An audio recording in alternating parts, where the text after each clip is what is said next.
रायपुर नामक गांव में रोहन नाम का एक लड़का अपने माता पिता के साथ रहता था। रोहन बहुत ही आलसी था।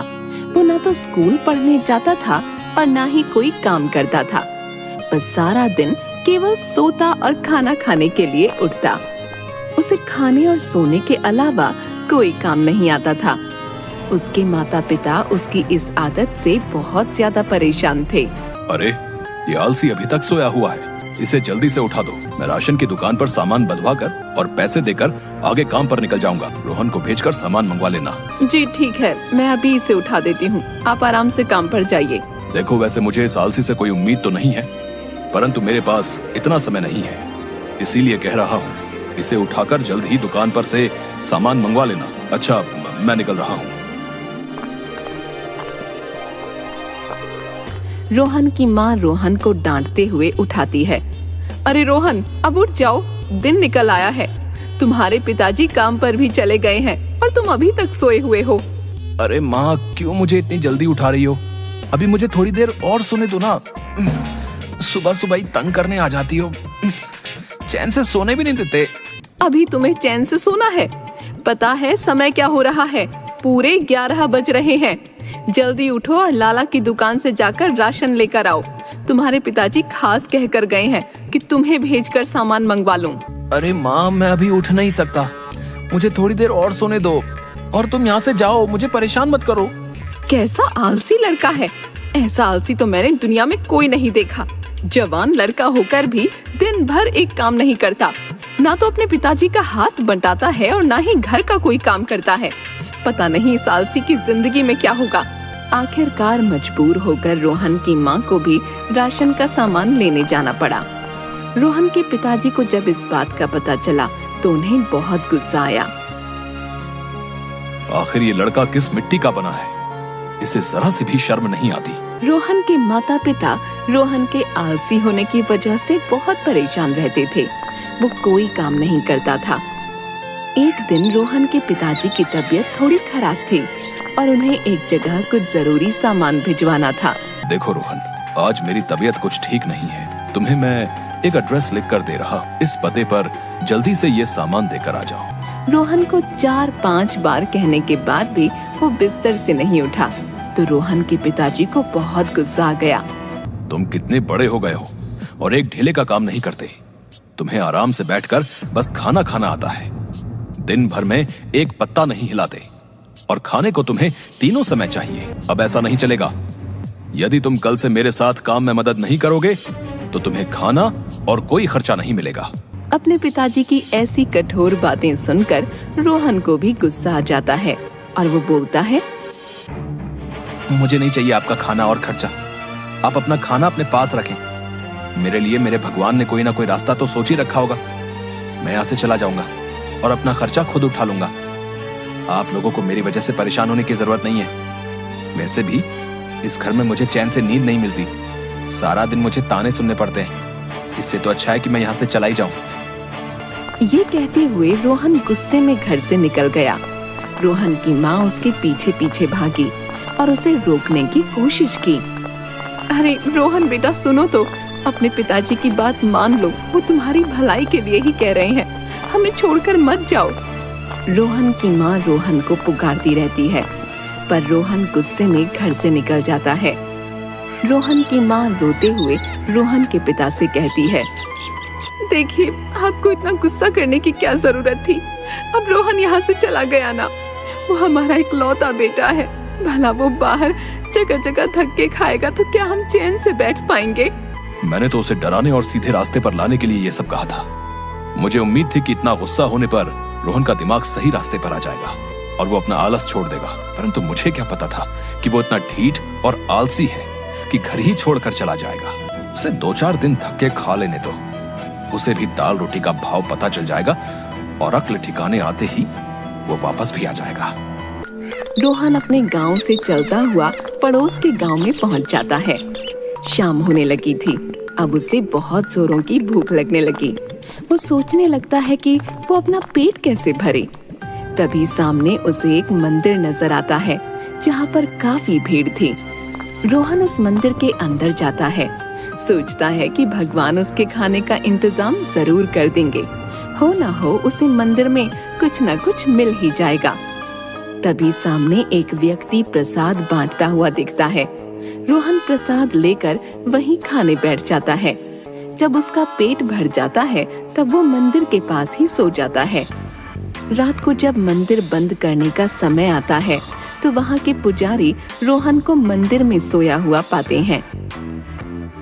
राजू, देखो वहाँ एक लड़का सोया हुआ है, उसे उठाकर यहाँ मेरे पास लेकर आओ।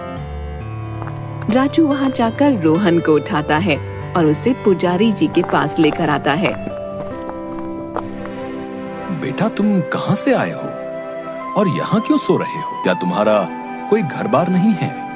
रोहन 2 मिनट मन में सोचता है कि वो झूठ बोल दे कि उसका कोई घर नहीं है, वरना सच बोलने पर तो ये पुजारी उसे यहाँ से निकाल देंगे।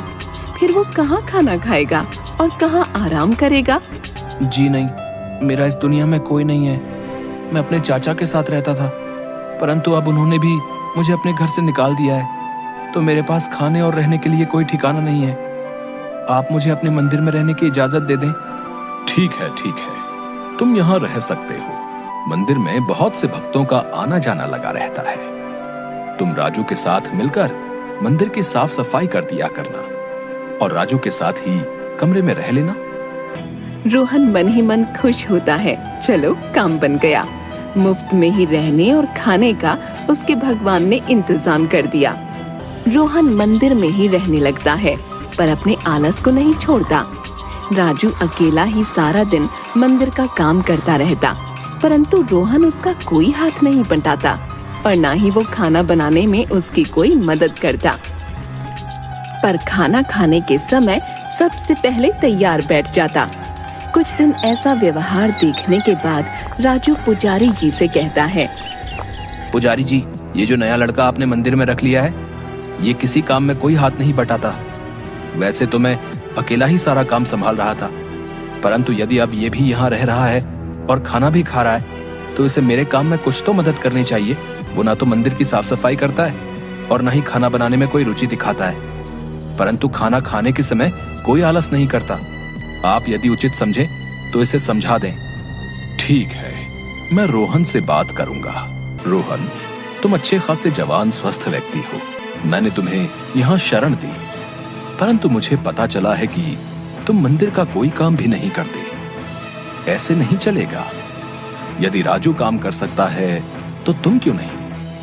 कल से तुम्हारी कोई शिकायत न मिले। रोहन को पुजारी की बातें सुनकर गुस्सा आने लगता है और वो मन ही मन सोचता है, पुजारी बहुत उपदेश दे रहा है और मुझे काम करने की सीख दे रहा है। भला मुझसे कोई काम करवा सका है? मैंने अपने बाप की ना सुनी तो भला पुजारी कौन है? मंदिर से गहने चुराकर आज रात ही यहाँ से भाग जाता हूँ। इतने गहने बेचकर तो बहुत समय तक आराम से बैठकर खाऊंगा। ये गहने मूर्तियों पर चढ़ा रखे हैं, इसका भला क्या फायदा? मैं नहीं यहाँ से ले जाकर बेच दूंगा और आराम से बैठकर खाऊंगा।